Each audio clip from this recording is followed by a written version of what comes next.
بسم الله الرحمن الرحيم الرحمن علم القرآن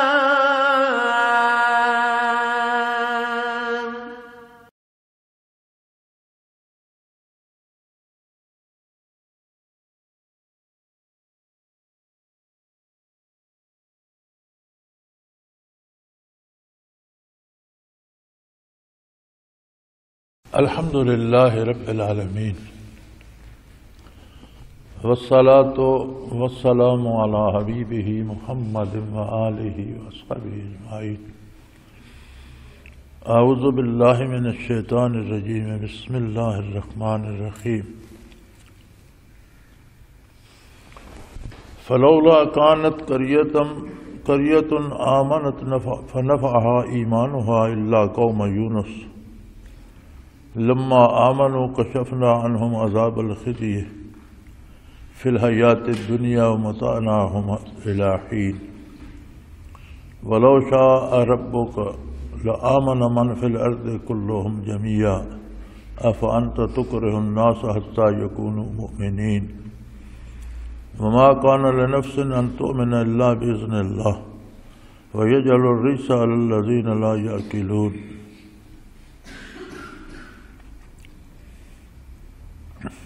اللهم سبحانك لا علم لنا إلا ما علمتنا إنك أنت العليم الحكيم.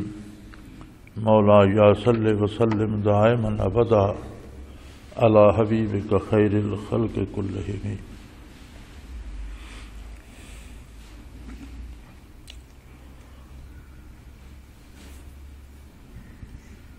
فرمایا چنانچہ کیوں کوئی بستی ایمان نہ لائی اور پھر اس کا ایمان لانا اسے نفع دیتا.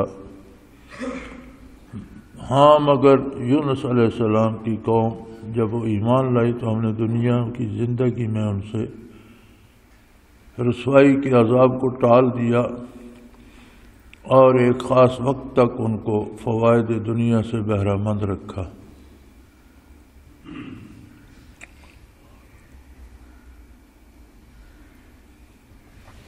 کفار کی اور ان کے معاملات کی بات چل رہی تھی تو اس ضمن میں ایک تاریخی واقعہ سبق کے طور پر اللہ کریم نے ارشاد فرمایا کہ یہ جو لوگ تباہ ہوئے ہلاک ہوئے تو یہ ایمان کیوں نہ لائے جبکہ انہوں نے آثار دیکھ لیے اپنے کردار کے. یہ بڑی عجیب بات ہے. دنیا میں جو کوئی اللہ اور اس کے حبیب صلی اللہ علیہ وسلم کی نافرمانی کرتا ہے یہ ضروری نہیں کہ وہ پہلے دن زمین میں دھنس جائے یا تباہ ہو جائے. دنیاوی رسوائی اس پہ مسلط ہو جاتی ہے. اور ایک عجیب بات ہے، آپ نے خود دیکھا ہوگا، تجربہ کیا ہوگا کہ بے شک لوگ اس کے منہ پر اس کو بڑا کہتے رہیں، اس کی خوشامد کرتے رہیں، لیکن کوئی بندہ دل سے اس کی عزت نہیں کرتا. لوگوں کو بڑے بڑے عہدے مل جاتے ہیں، سینکڑوں لوگ ان کی خدمت پہ مامور ہو جاتے ہیں، ان کے خدام ہوتے ہیں، نوکر ہوتے ہیں، پہرے دار ہوتے ہیں، دروازے پہ کھڑے ہوتے ہیں، لیکن ان سے دل کی بات پوچھو تو وہ اسے بد دعائیں دے رہے ہوتے ہیں یا اس کی توہین کر رہے ہوتے ہیں. ان کے دل میں اس کی عزت نہیں ہوتی. اور یہ عذاب الہی اور اللہ کی نافرمانی سے اللہ کی ناراضگی کا اظہار ہوتا ہے. یہ بندہ اللہ کا نافرمان ہے، اللہ کریم اس پہ راضی نہیں ہے. پھر اس کی بھی ایک حد ہوتی ہے، جب اس حد تک چلا جائے تو دنیاوی تباہی بھی مقدر ہو جاتی ہے. یہ بھی حضور اکرم صلی اللہ علیہ وسلم کی ایک رحمت للعالمین ہونے کی ایک ادا ہے کہ حضور کے دنیا میں تشریف لانے کے بعد، آپ کی بعثت کے بعد اللہ نے قوموں پر اجتماعی عذاب اٹھا لیا اور جیسے قومیں مسخ ہو جاتی تھی، بندر اور خنزیر بن جاتے تھے، قوموں کی قومیں غرق ہو جاتی تھیں، بستیاں الٹ دی جاتی تھیں، تباہ ہو جاتے تھے، وہ سارے عذاب دنیا میں سے ٹال دیے گئے۔ لیکن دنیا کی ذلت و خواری ان کا مقدر بن جاتی۔ ہمارے جدید ذہنوں کے لوگ جو ہیں بڑے دانشور کہلاتے ہیں، خود کو بہت کچھ سمجھتے ہیں، وہ بڑے دل و جان سے مغرب پہ نثار ہیں اور بڑی تعریفیں کرتے ہیں، لیکن عزت و آبرو اور آرام و سکون کے بارے میں اگر تھوڑا سا بھی غور کریں تو مغرب بالکل خالی ہے۔ کسی کے پاس رشتوں کی کوئی تمیز نہیں ہے، نفسا نفسی زندہ ہیں، اور ساری زندگی کبھی اطمینان کی ایک سانس انہیں نصیب نہیں ہوتی۔ لیکن شاید مادی دنیا کی روشنی نے لوگوں کی آنکھوں کو اتنا چندیا دیا ہے کہ اس طرف ان کی نگاہ ہی نہیں جاتی، اور مغرب کی طرف نگاہ کیا جائے گی؟ مغرب کی پیروی میں ہم لوگ وہاں تک پہنچ چکے ہیں کہ اپنی بیٹیوں کو نچا کر سٹیج پر لوگوں کو بھی تماشا دکھاتے اور خود بھی بیٹھ کر تالیاں بجاتے۔ جب ہمیں خود اپنی آبرو کا پاس نہیں رہا تو دوسرے کسی بے آبرو کے حالات کو ہم کیا دیکھیں گے؟ اور یاد رکھیں، یہ صرف وہ لوگ ہیں جو اللہ کے رسول کے نافرمان ہیں۔ کسی ایسے مسلمان جو اللہ کی اطاعت کرتا اور نبی صلی اللہ علیہ وسلم کی پیروی کرتا، اس کا یہ حال کبھی نہیں ہوتا۔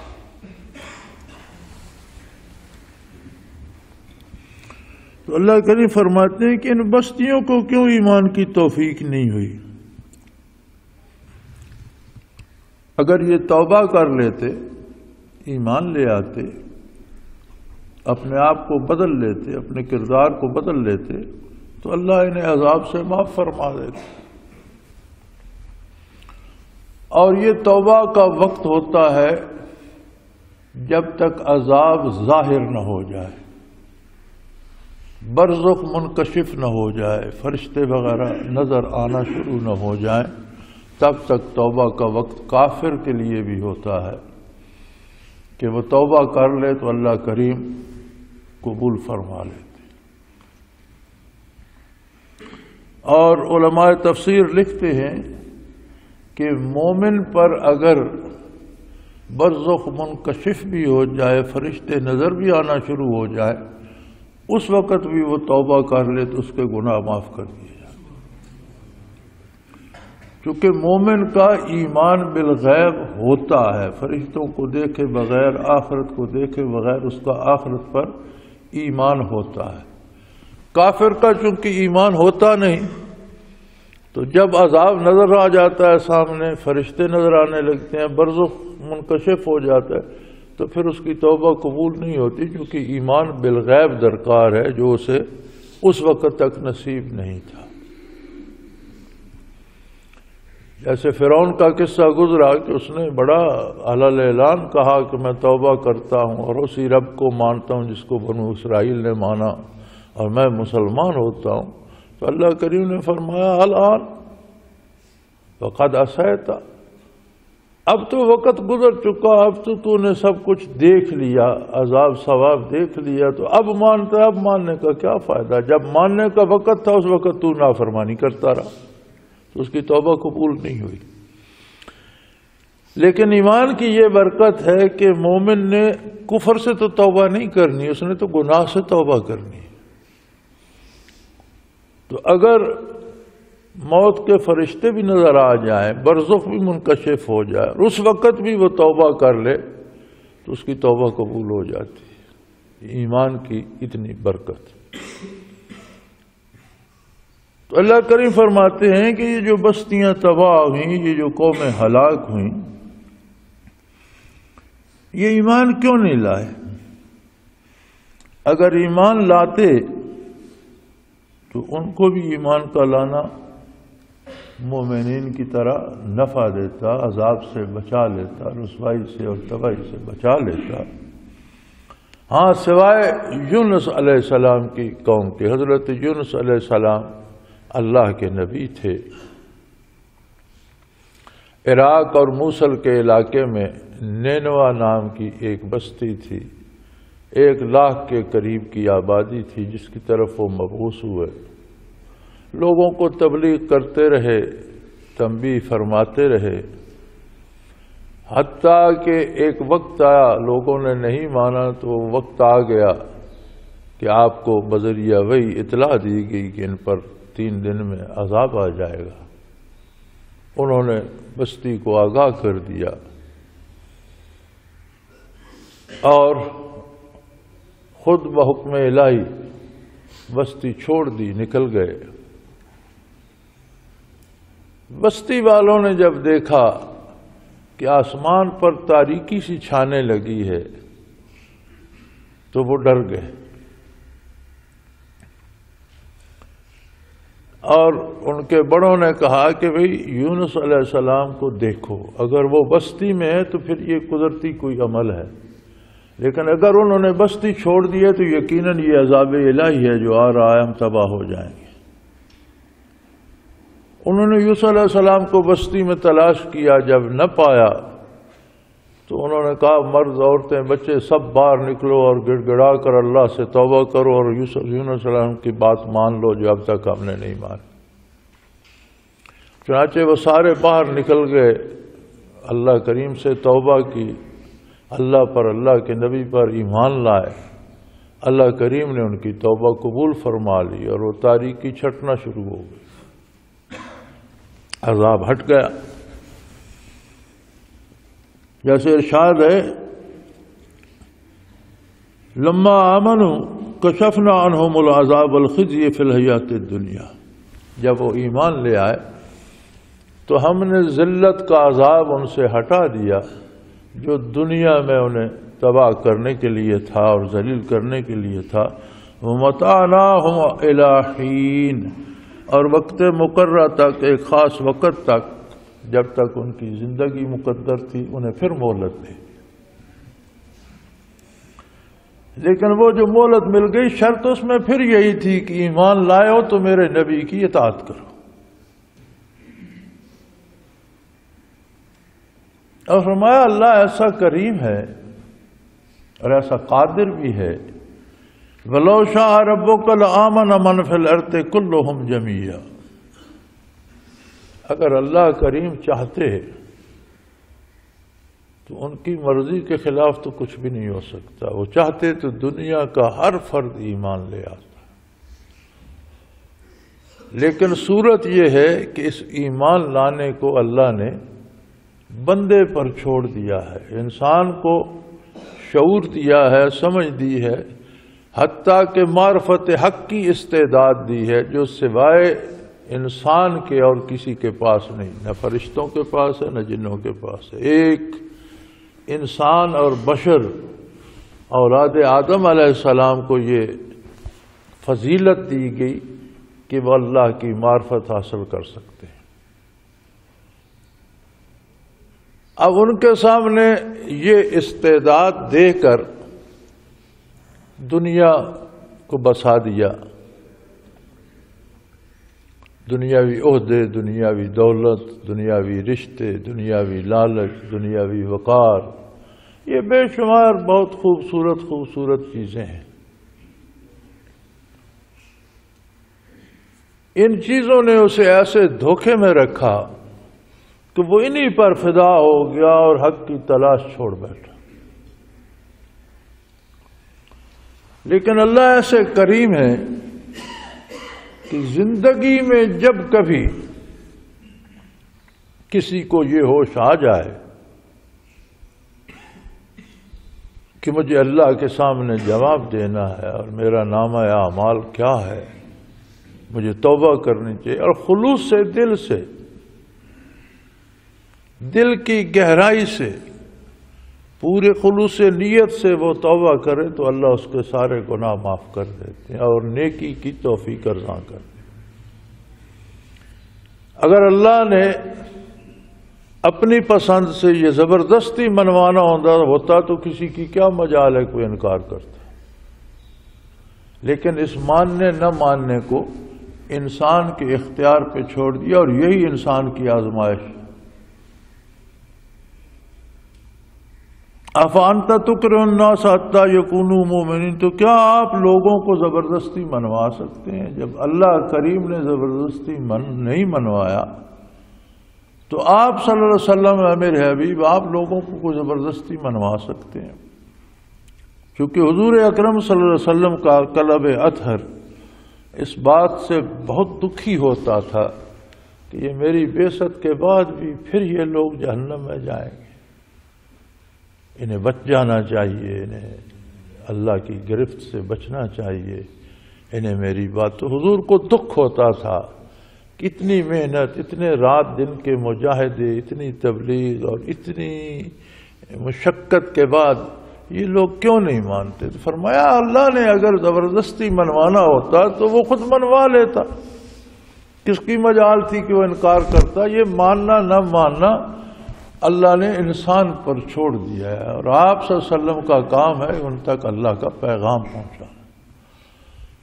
جو نہیں مانتے انہیں نہ ماننے کا اللہ نے اختیار دیا ہے، اگر ماننا چاہیں تو ماننے کا اختیار بھی ان کے پاس، اگر نہیں مانتے تو اپنے نہ ماننے کا انجام وہ خود بھگتیں گے۔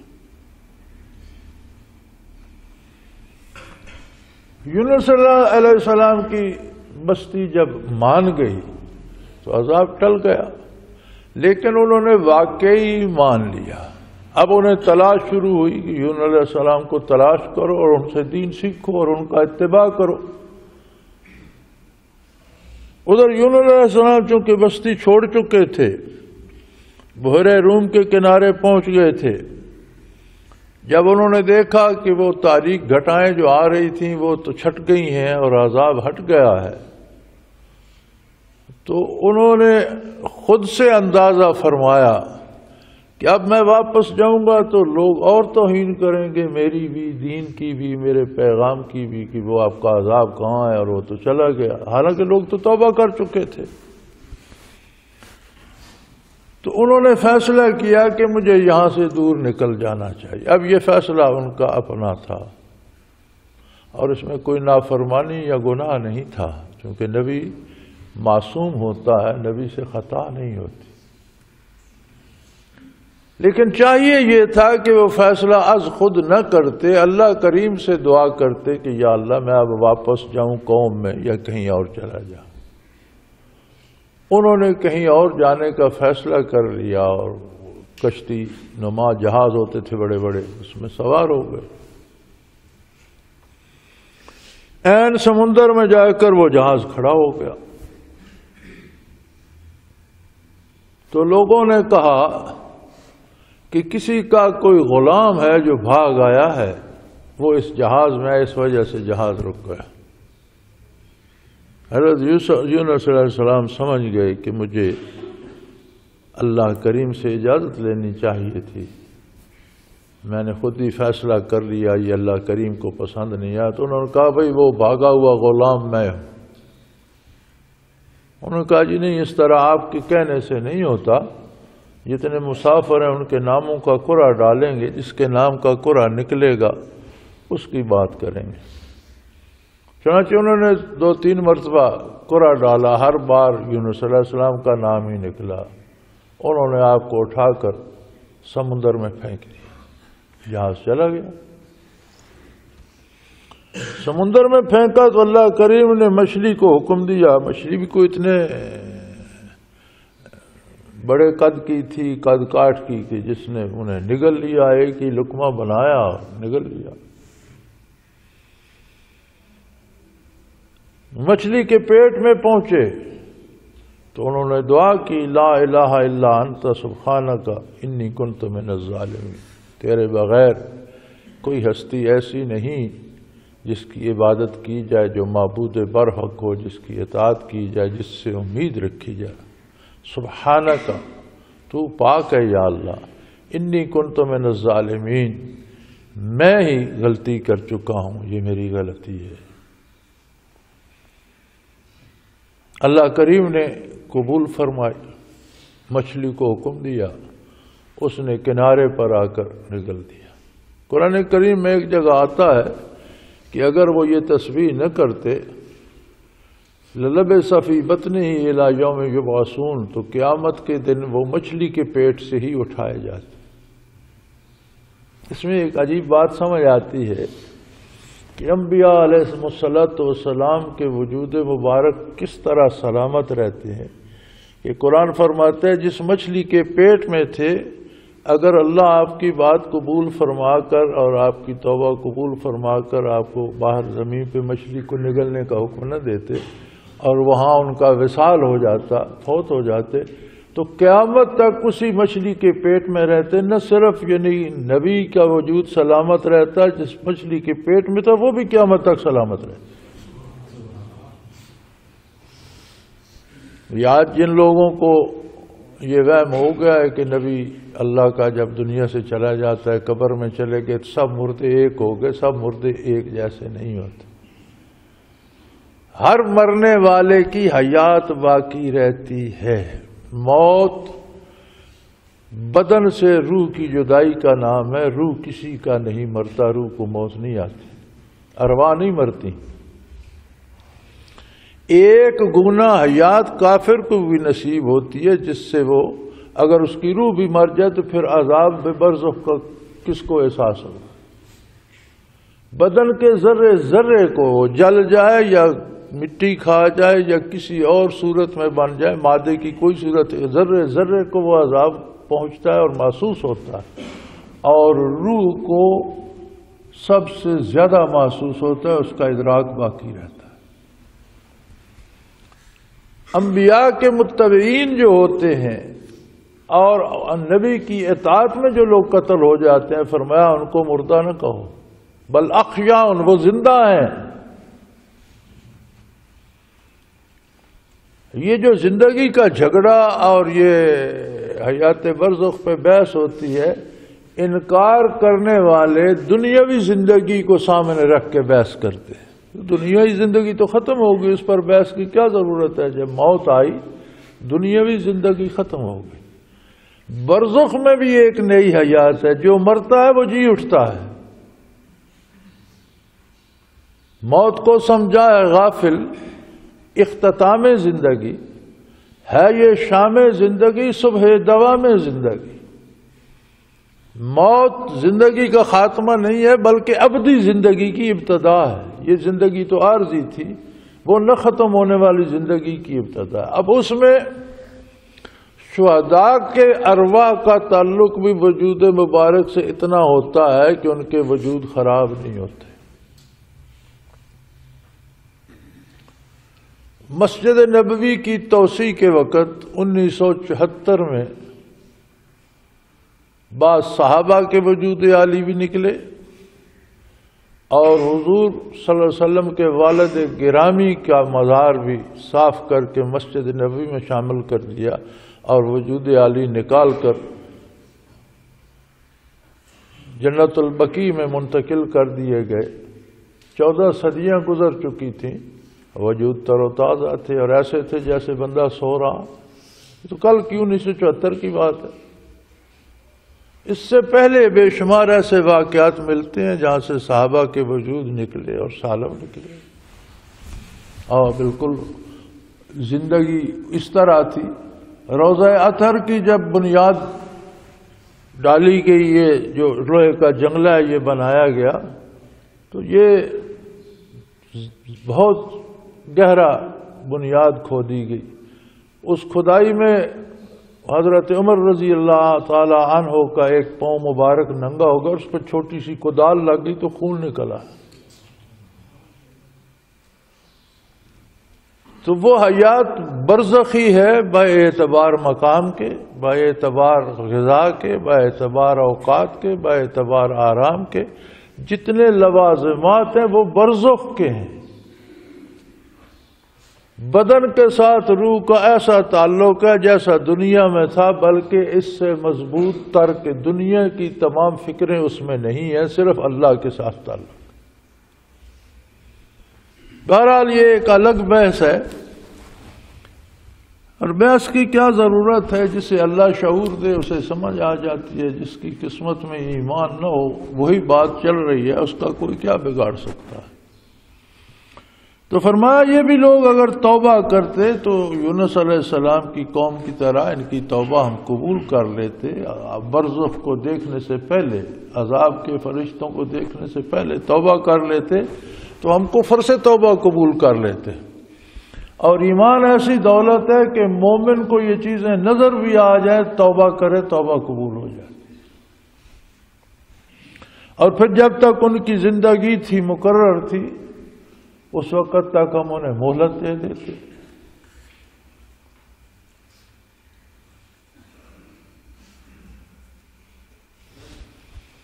چونکہ قضا دو طرح کی ہوتی ہے، قضاء معلق اور قضاء مبرم. قضاء مبرم ہوا ہے جو اللہ نے طے کر دیا کہ اس کی زندگی فلاں لمحے ختم ہو جائے گی اور یہ برزخ میں منتقل ہو جائے گا، اسے کوئی نہیں آگے پیچھے کر سکتا، وہ اللہ کا فیصلہ ہے. لیکن اس کے ساتھ اللہ کریم استثناء بھی رکھتے ہیں جسے قضاء معلق کہتے ہیں، جسے انگریزی میں آپ کہہ سکتے ہیں ہینگنگ ڈیسیژن. وہ انسان کے کردار پہ ہوتی ہے کہ اگر اس کی برائیاں اتنی بڑھ گئیں تو پھر وہ اپنے مقررہ وقت سے پہلے تباہ ہو جائے گا، ختم ہو جائے گا، غرق ہو. تو یہ قوموں کی قومیں جو غرق ہوئیں وہ قضاء معلق سے ہوئیں. اگر توبہ کرتی تو قضاء معلق ٹل جاتی اور قضاء مبرم کے آنے تک انہیں مہلت مل جاتی. اور اگر اللہ چاہے تو دنیا میں سارے زبردستی منوانا ہو تو پھر کون انکار کر سکتا ہے، لیکن یہ انسانوں کی پسند پہ چھوڑ دیا گیا ہے. وَمَا كَانَ لِنَفْسٍ أَن تُؤْمِنَ إِلَّا بِإِذْنِ اللَّهِ. کوئی شخص اللہ کی اجازت کے بغیر ایمان بھی تو نہیں لا سکتا. اب عام آدمی تو یہاں یہ بھی کہے گا کہ اگر اللہ کی اجازت نہیں دیتے تو پھر نہ ماننے والے کا کیا قصور. لیکن یہ سوال کی وضاحت قرآن میں جگہ جگہ کر دی گئی ہے کہ جب بندے کے دل میں یہ امنگ اٹھتی ہے، یہدی الیہ من ینیب، جو دل کی گہرائی سے متوجہ اللہ ہوتا ہے، اللہ اس کے لیے راستے کھول دیتا ہے، اسے ایمان بھی نصیب ہو جاتا ہے، عمل بھی نصیب ہو جاتا ہے. مفسرین کرام اس طرح کی آیات کے تحت لکھتے ہیں کہ جس کے دل میں تڑپ پیدا ہو جاتی ہے اور وہ توبہ کرنا چاہتا ہے، اللہ کریم اسے ایسے بندوں سے ملوا دیتے ہیں جو اس کی دینی تربیت کرتے ہیں، ایمان کے حقائق سے آگاہ کرتے ہیں، اعمال کی صورت سے آگاہ کرتے ہیں، اس کی رہنمائی کرتے ہیں، اور وہ اللہ کا بندہ بن جاتا ہے. لیکن کوئی اپنی جگہ فرعون بنا رہے، اکڑا رہے، یا دنیا کے لالچ کے پیچھے بھاگتا رہے اور اقتدار کی ہوس میں مبتلا رہے، یا دولت جمع کرنے کا جنون اس پہ مسلط ہو،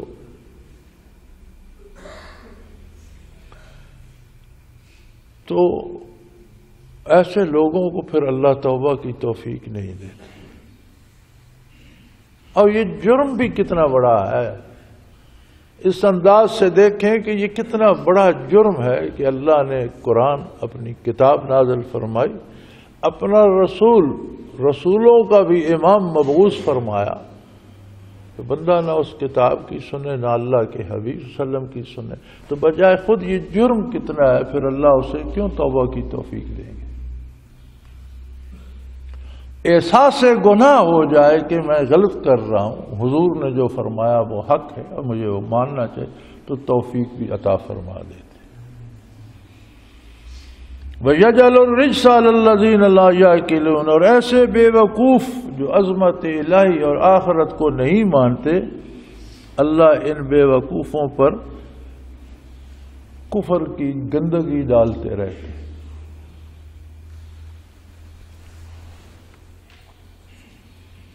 آج کل ہمارے ہاں پھر لوگوں کو امید ہے نیا الیکشن ہوگا، یہ تو اللہ ہی جانے ہوگا یا نہیں ہوگا، یہ تو اللہ کو معلوم ہے، لیکن لگی ہوئی ہے پوری قوم۔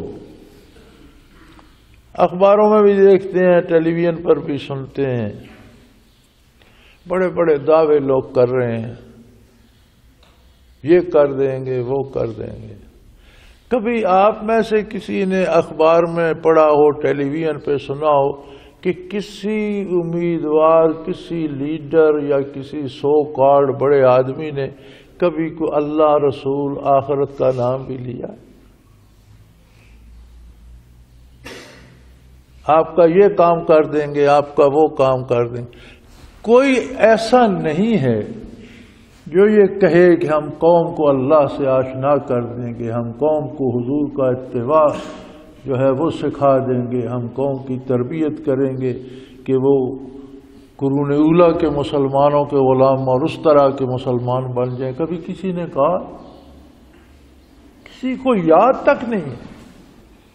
میں دیکھتا رہتا ہوں، سنتا رہتا ہوں، مجھے حیرت ہوتی ہے کیسے کیسے دعوے یہ کر رہے ہیں، اور سب جھوٹ بول رہے ہیں۔ جب وقت آئے گا تو پھر وہ اپنے مفاد میں بہہ جائیں گے۔ یہ ایک دن کی بات تو نہیں، کب سے ہم دیکھ رہے ہیں، 65-66 برس ہونے کو ہیں، دیکھ رہے ہیں یہ بڑے بڑے وعدے ہوتے ہیں، جب وقت آتا ہے تو وہ وعدے بھول جاتے ہیں۔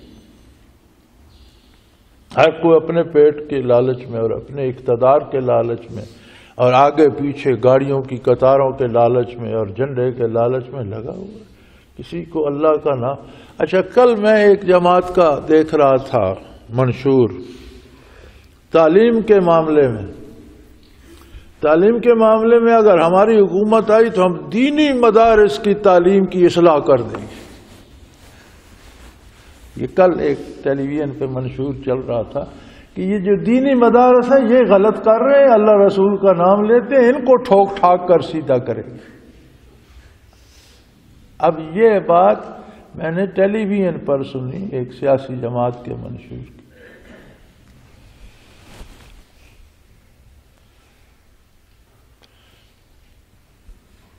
ایک دفعہ پہلے بھی بات ہوئی تھی یہ جنرل ضیاء الحق مرحوم کے زمانے میں کہ دینی مدارس کو سیدھا کیا جائے، تو مجھ سے بھی پوچھا گیا تو میں نے عرض کیا کہ دینی مدارس جو کر رہے ہیں وہ تو انہیں کرنے دیں۔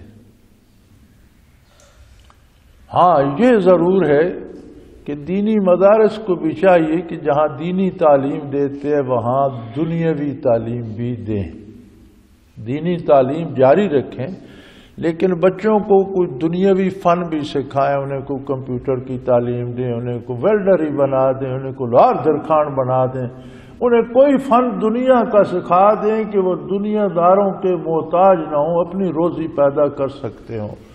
یہ ہمارے ہاں یہ کمی بڑے عرصے سے آ رہی ہے اور اسے اب دور ہونا چاہیے کہ دینی مدارس سے نکل کر لوگ بھی جرنیل بنے، پولیس افسر بنے، دوسرے شعبوں میں آگے آئیں، میدان عمل میں آئیں، تجارت کریں، کاروبار کریں، کاشتکاری کریں اور اپنی قوت بازو سے روزی پیدا کریں۔ یہ درست ہے، یہ ہونا چاہیے۔ اور تب سے الحمدللہ دینی مدارس نے اس طرف توجہ کی اور اب آپ کو دین کے فارغ التحصیل علماء آپ کو ایم اے پاس کیے ہوئے بھی ملتے ہیں، بی اے پاس بھی ملتے ہیں، اس طرف بھی رجحان ہو گئے۔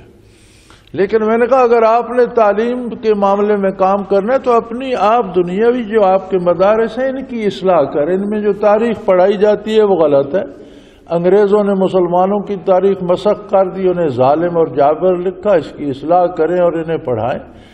ان دنیاوی مدارس میں بنیادی ضروری اسلامی واقفیت انہیں دیں۔ بچہ پرائمری تک پڑھے تو کم از کم اسے وضو کرنا، نماز کے اوقات، نماز کی نیت، نماز کی عبارت یہ آتی ہو۔ مڈل پڑھ جائے تو کچھ اور احکام اسے آ جائے، میٹرک ہو جائے تو اس سے زیادہ احکام و فرائض سے واقف ہو جائے، اور اگر بی اے کر جائے تو روزمرہ کی زندگی میں اسے کچھ پوچھنا نہ پڑے، وہ خود اس پر عمل کر سکے۔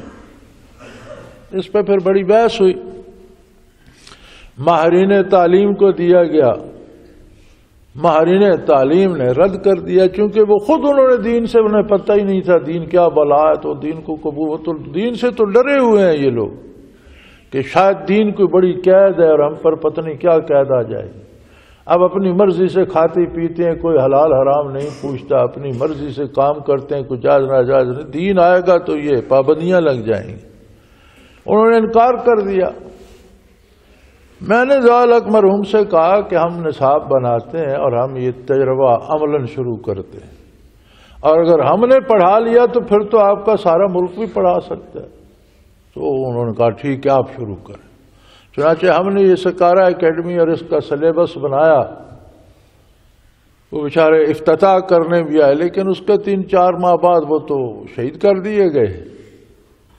الحمدللہ ہم اپنے اس مشن پہ قائم ہیں، اور اب سکارا کے پڑھے ہوئے بچے فوجی افیسر بھی ہیں، کرنل کے رینک تک پہنچ چکے ہیں، ایس پی بھی لگے ہوئے ہیں، وکیل بھی ہیں، کاروباری حضرات بھی ہیں، بڑی بڑی ملٹا کمپنیوں میں ملازم بڑے بڑے عہدوں پر ہیں، اور دین بھی جانتے ہیں، نماز روزہ بھی کرتے ہیں۔ بلکہ فوج میں نے دیکھا ہے کہ جتنے ان کے بہت سینسٹیو اپائنٹمنٹ ہوتی ہیں وہ ان افسروں کو دیتے ہیں جو سکارا اکیڈمی سے گئے، انہیں پتہ ہے کہ یہ دیانتداری سے کام کریں گے۔ تو دنیا کی چمک میں ہر کوئی بھول جاتا ہے، اللہ کی طرف رجوع نہیں کرتے، اس لیے فرمایا ما کان لنفس ان تؤمن الا باذن اللہ، پہلے اللہ کی طرف متوجہ ہوں، عظمت الہی کا اقرار کریں، صداقت پیغمبر کا اقرار کریں تو اللہ انہیں توبہ کی توفیق بھی دے، اور اگر یہ نہیں کرتے تو پھر اللہ توبہ کی توفیق نہیں دیتے، اور زندگی بھر ان پر گندگی اچھلتی رہتی ہے۔ اب یہ جو لوگ دین کا نام نہیں لیتے یہ بڑے بڑے لیڈر ہیں، لیکن جہاں مذاکرے میں ایک بندہ بیٹھا ان کی تعریف کر رہا تھا، ساتھ 3 بیٹھے ان پر گندگی اچھال رہے ہوتے۔ ایک بندہ انہیں بڑا لیڈر بنا، دوسرا کہتا ہے یہ تو چور ہے، سالہ بینک کے پیسے کھا گیا، ادھر سے کھا گیا، فلاں رقم اس کے ذمہ ہے، عدالت نے فلاں جگہ اس کو پکڑا تھا۔ 3 چور کر رہے ہوتے، اور یہ ایک اصول ہے قدرت کا، فرمایا وَيَجْعَلُ الرِّجْسَ عَلَى الَّذِينَ لَا يَعْقِلُونَ، یہ جو بے وقوف ہیں نا، جو دین کو اہمیت نہیں دیتے اور دنیا کو اہمیت دیتے ہیں، اللہ نے فرمایا یہ بے وقوف ہے۔ دین ابدی نعمت ہے، اور دنیا کو نعمت ملے بھی تو وہ وقتی ہے، اور پوری طرح بندہ اسے استعمال بھی نہیں کر سکتا۔ دولت مل جاتی ہے، ادھر سے کوئی مرض ایسا چمٹا دیتا ہے کہ روکھی روٹی کھاتا ہے، کھانا نصیب نہیں ہوتا، کھائے بھی تو چھوڑ کے مر جاتا ہے، پڑی رہ جاتی ہے دوسروں کے لیے۔ تو فرمایا یہ بے وقوف ہیں، اور ان بے وقوفوں کی دنیا میں سزا یہ ہوتی ہے کہ ان پر گندگی اچھلتی رہتی ہے، لوگ انہیں چور کرتے رہتے ہیں، برا کہتے رہتے ہیں، اور یہ ہم روز دیکھتے ہیں اخباروں میں بھی، ٹی وی پر۔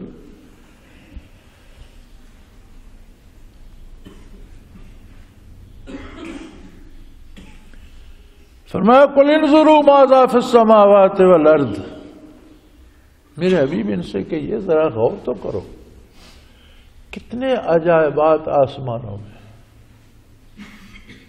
سیارے، ستارے، یہ جو سامنے مادی آنکھوں سے نظر آتے ہیں، یہ کتنے عجیب چیزیں ہیں، ان کی حرکات کے اثرات زمانے پر، موسموں پر، چیزوں کی رویدگی پر، نوع حیات پر، کیسے کیسے عجیب اثرات ان کے مرتب ہوتے ہیں۔ والارض، زمین پر دیکھو کتنے کتنے عجائبات ہیں، ایک بارش برستی ہے تو کھربوں تنکے نکلتے ہیں گھاس کے، اور ہر تنکا گل بکف ہوتا ہے۔ بارش ایک ہے، زمین ایک ہے، ہر پھول کا رنگ جدا ہے، اس کی شکل جدا ہے، بناوٹ جدا ہے، خوشبو جدا ہے، تاثیر جدا ہے، اثر جدا ہے، کیا کیا کچھ رویدگی زمین سے نکلتی ہے، کتنے جانور پیدا ہوتے ہیں، کتنے مرتے ہیں۔ ایک درخت کے پتے گننا چاہیں تو آپ نہیں گن سکتے، تو چند دنوں میں جھڑ جاتے ہیں، پھر چند دنوں میں اس سے زیادہ نکل آتے ہیں۔ کون کرتا ہے یہ سارا؟ یعنی آسمانوں تک جہاں تک آپ کی مادی ریسرچ نگاہیں یا آپ کی مشینیں کام کرتی ہیں، زمین پر جہاں تک تمہاری مادی تحقیق چلتی ہے، کر کے دیکھو تو تمہیں سمجھ آ جائے کہ اس سارے نظام کو کوئی تو ہے جو اس سارے کو چلا رہا۔ قُلْ انظُرُوا مَاذَا فِي السَّمَاوَاتِ وَالْأَرْضِ، فرمائیے دیکھو آسمانوں میں اور زمین میں، وَمَا تُغْنِ الْآيَاتُ وَالنُّذُرُ عَنْ قَوْمٍ لَا يُؤْمِنُونَ، لیکن جو ایمان ہی نہیں رکھتے، اللہ کے رسول پر یقین ہی نہیں رکھتے، انہیں پھر یہ نشانیاں اور یہ چیزیں کیا کام ہیں؟ یہ تو سب چیزیں اس کے لیے ہیں جس میں نور ایمان ہو، اور ان سارے عجائبات کو دیکھ کر وہ اپنے کردار کی اصلاح کرے، توبہ کرے، رجوع اللہ کرے، نیکی کی طرف جائے، برائی چھوڑ دے، لیکن بنیادی طور پر کسی میں ایمان ہی نہ ہو۔ اگر کوئی نہیں مانتا تو آپ کے ذمہ بات پہنچانا ہے۔ جو آپ صلی اللہ علیہ وسلم کی بات نہیں مانتے، فَهَلْ يَنْتَظِرُونَ إِلَّا مِثْلَ أَيَّامِ الَّذِينَ خَلَوْا مِنْ قَبْلِهِمْ، جو آپ کی بات نہیں مانتے صلی اللہ علیہ وسلم، تو یہ کیا اس تباہی کا انتظار کر رہے ہیں جس طرح نہ ماننے والی پہلی قومیں تباہ ہوں؟ اگر ایسا ہی ہے تو آپ فرما دیجئے قُلْ فَانْتَظِرُوا، لوگوں پھر انتظار کرو، دیکھو انجام کیا ہوتا ہے، نتیجہ کیا ہوتا ہے۔ انی معاکم من المنتظرین، میں بھی تمہارے ساتھ ہوں، میں بھی انتظار کر رہا ہوں، میں بھی دیکھوں گا کہ تمہارا انجام کیا ہوتا ہے اور نیکی اور اللہ کی اطاعت کا انجام کیا ہوتا ہے۔ اگر تم نے یہی ٹھان لی ہے اور تمہیں کوئی خیال نہیں ہے اللہ کی اطاعت کا، عظمت الہی کا، آخرت کا کوئی تصور نہیں رہا تمہارے پاس، تو پھر انتظار کرو اللہ کی گرفت کا۔ انی معاکم من المنتظرین، میں بھی تمہارے ساتھ انتظار کر رہا ہوں کہ انجام کیا ہوتا ہے۔ تو برائی کا انجام ہمیشہ برا ہوتا ہے۔ اللہ کے رسول کی نافرمانی ایسا بڑا جرم ہے کہ بندے کے باطن سے دوزخ کا تعلق جڑ جاتا ہے، اندر بھاپڑ بلنے لگتے ہیں، اور جس کو پوچھے وہ کہتا ہے میں بڑا دکھی ہوں۔ کیوں، تم کیا دکھی ہو؟ اگر کوئی دنیا سے گزر گیا تو اس کا وقت پورا ہو گیا، اس نے جانا ہے۔ اگر کوئی آ گیا تو اس کی آمد کا وقت تھا، اس نے آنا ہے۔ مفلسی غربت آ گئی تو الحمدللہ اس نے آنا ہوگا۔ یہ دن پھرتے رہتے ہیں، دولت آ گئی الحمدللہ، جائز وسائل سے آئے، حلال ذرائع سے آئے۔ اس میں گھبرانے کی اور پریشان ہونے کی کیا بات ہے؟ بات صرف یہ ہے کہ اللہ کے رسول سے تعلق نہیں ہے، لہذا ہر چھوٹی بڑی بات گھبراہٹ لے آتی ہے، پریشانی لے آتی ہے، اور بندہ ساری عمر رات دن تڑپتا ہی رہتا ہے، اور پھر شکوہ اللہ پر کرتے ہیں، کہتے ہیں ہمارے ساتھ۔ میں نے لوگوں کو معاذ اللہ یہ کہتے بھی سنا ہے کہ اللہ نے ہمارے ساتھ زندگی میں کون سا اچھا کیا، ہم تو ساری عمر دکھ ہی بھگتتے۔ اور یہ کون نہیں سوچتا کہ اللہ نے تو تمہیں سکھوں کا، آسانیوں کا راستہ بتایا، تم وہ چھوڑ کر خود دکھوں کی طرف گھسے جا رہے ہو تو دکھ ہی بھگتو گے۔ یہ تو تمہارا فیصلہ ہے کہ تم نے وہ راستہ اختیار کیا جس پر دکھ ہی دکھ ہے۔ تو فرمایا اگر بات نہیں مانتے ہو، تمہاری سمجھ میں نہیں آتی، تو پھر اس وقت کا انتظار کرو۔ میں بھی انتظار کر رہا ہوں، دیکھتا ہوں تم کہاں پہنچتے ہو۔ اور لوگ ہم اس قدر غافل ہیں، ہر کوئی اعلان کر رہا ہے میں اگلا وزیر اعظم میں ہوں، پتہ یہ بھی نہیں کہ اگلی سانس آئے گی یا نہ آئے گی۔ ابھی تک تو اس ملک میں یہ بھی کوئی یقینی بات نہیں کہ الیکشن ہوں گے بھی یا نہیں ہوں گے، درجن بھر وزیر اعظم بنے پھرتے ہیں، اور پتہ یہ بھی نہیں کہ کل ہوگا کیا، کل ہونے والا کیا۔ اللہ معاف کرے اور اللہ بہتر کرے۔ اللہ کریم ہمیں توبہ کی توفیق دے، یہ بھی اسی کا کام ہے۔ ہماری توبہ قبول فرمائے اور ہمیں نبی کریم صلی اللہ علیہ وسلم کی اطاعت کی توفیق عطا فرمائے۔ وآخر دعوانا ان الحمدللہ رب العالمین۔ اللہ اللہ اللہ اللہ اللہ اللہ اللہ اللہ۔ حضرت امیر محمد اکرم آوان مد ذلہ العالی دارالعرفان منارہ ضلع چکوال میں سالہ سال سے قرآن و حدیث کے اوپر خطابات کر رہے ہیں اور سلسلہ نقشبندیہ اویسیہ کے مطابق لوگوں کو ذکر الہی کی تربیت دے رہے ہیں۔ وہ قرآن پاک کی تفسیر ترتیب وار بیان کر رہے ہیں۔ تفسیر قرآن کو وہ موجودہ ملکی اور بین الاقوامی حالات کے مطابق بیان کرتے ہیں۔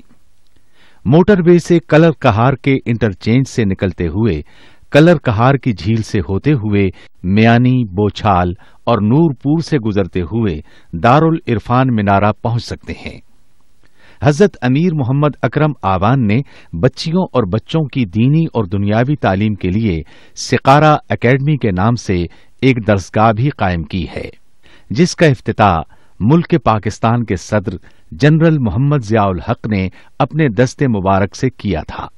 وہ تمام احباب جو اسلام کی طلب رکھتے ہیں ان سے گزارش ہے کہ دارالعرفان منارہ ضلع چکوال میں امیر محمد اکرم آوان صاحب کے خطابات سے مستفید ہوں۔ وہ ہر جمعے کو نماز سے پہلے بیان فرماتے ہیں۔ ہر ماہ کی پہلی اتوار کو ماہانہ اجتماع ہوتا ہے جس میں آپ خصوصی خطاب فرماتے ہیں اور پاکستان کے چاروں صوبوں سے احباب اس اجتماع میں شرکت کرتے ہیں۔ اس کے علاوہ یہاں سال میں 2 مرکزی اجتماعات بھی ہوتے ہیں، ایک رمضان المبارک میں اعتکاف کا اجتماع اور دوسرا جولائی اور اگست میں 40 دن کا اجتماع ہوتا ہے جس میں روحانی تربیت کی جاتی ہے۔ اپنا خون سیماب دے کر اتنا ہم کر جائیں گے، نام آقا کا چمن میں پھر رقم کر جائیں گے۔